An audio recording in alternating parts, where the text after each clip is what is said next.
Dahod smart સિટીમાં રખડતા પશુઓનો આતંક કોંગ્રેસે કલેક્ટર કચેરીએ મચાવ્યો હોબાળો। ગધેડાની અડફેટે પૂર્વ કાઉન્સિલર દિનેશ સિકલીગરનું મોત, કોંગ્રેસના તંત્ર પર આકરા પ્રહાર। ફોરેસ્ટ સિટી જેવી હાલત, રખડતા ઢોર અને કૂતરાઓના ત્રાસથી જનતાના જીવ જોખમમાં। ભ્રષ્ટાચારી નગરપાલિકા અને જાડી ચામડીના તંત્ર સામે કોંગ્રેસના કાર્યકરો ધરણા પર બેઠા।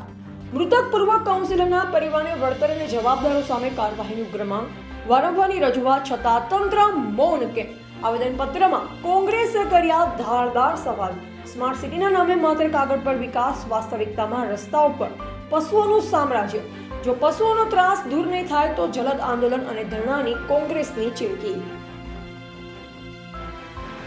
આજે અમે દાહોદ કલેક્ટરશ્રીને આવેદનપત્ર આપવા આવેલા કે અમે 10 દિવસથી દાહોદ નગરપાલિકા ઉપર ઉપવાસ અને ધરણા પર બેઠા છીએ અને દાહોદની અંદર જે રખડતા ઢોરા, રખડતા કૂતરા અને રખડતા ગધેડાને કારણે જે અકસ્માતો થાય છે અને દાહોદ શહેરીજનોનું મૃત્યુ નીપજે છે, કોઈના હાથ પગ તૂટે છે, તો એના માટે આવેદન આપ્યું હતું કે આવનાર 3 દિવસની અંદર તમે આ રખડતા ઢોર, કૂતરા અને ગધેડાનો યોગ્ય નિકાલ ના કરો તો આવનાર દિવસમાં અમે આ મરણ પર ઉપવાસ પર ઉતરશું અને જરૂર પડે તો આ કલેક્ટર સાહેબની ચેમ્બર કે કલેક્ટર ઓફિસની બહાર અમે આત્મવિલોપન પણ કરશું।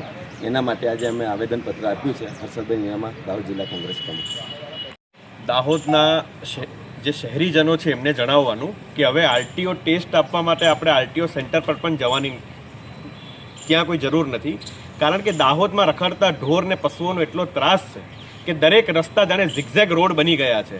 આમ કરીને આપણે ગાડી કાઢવી પડે છે એમની વચ્ચેથી। તો આવા રખડતા ઢોર અને પશુઓના ત્રાસ બાબતે દાહોદ જિલ્લા કલેક્ટર સાહેબશ્રીને આવેદન આપ્યું અને જે આપણી ગાય માતા છે, ગૌ માતા છે કે જેમને પ્લાસ્ટિક છે એ ખાવું પડે છે, તો એમની આવી હાલત ના થાય અને નગરપાલિકા સારી ગૌશાળાની વ્યવસ્થા કરે એ બાબતે આજ રોજ જિલ્લા કલેક્ટર સાહેબશ્રીને આવેદન આપ્યું। વ્રત શાહ આજે દાહોદ જિલ્લા કોંગ્રેસ સમિતિ વતી કલેક્ટર સાહેબને આવેદનપત્ર આપવા માટે આવ્યા હતા કે દાહોદ શહેરમાં જે સ્માર્ટ સિટી બનાવી છે એમાં ઢોરોનો બહુ જ ત્રાસ વધી ગયો છે અને દાહોદ શહેરને જે મૂળભૂત સુવિધાઓ આપવી જોઈએ એમાં દાહોદ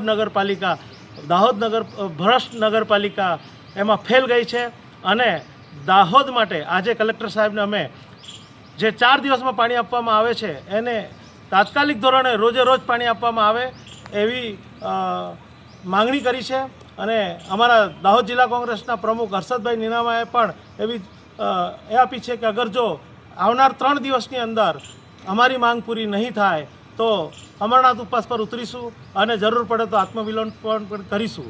પ્રમુખ આસિફ સૈયદ, દાહોદ શહેર કોંગ્રેસ સમિતિ।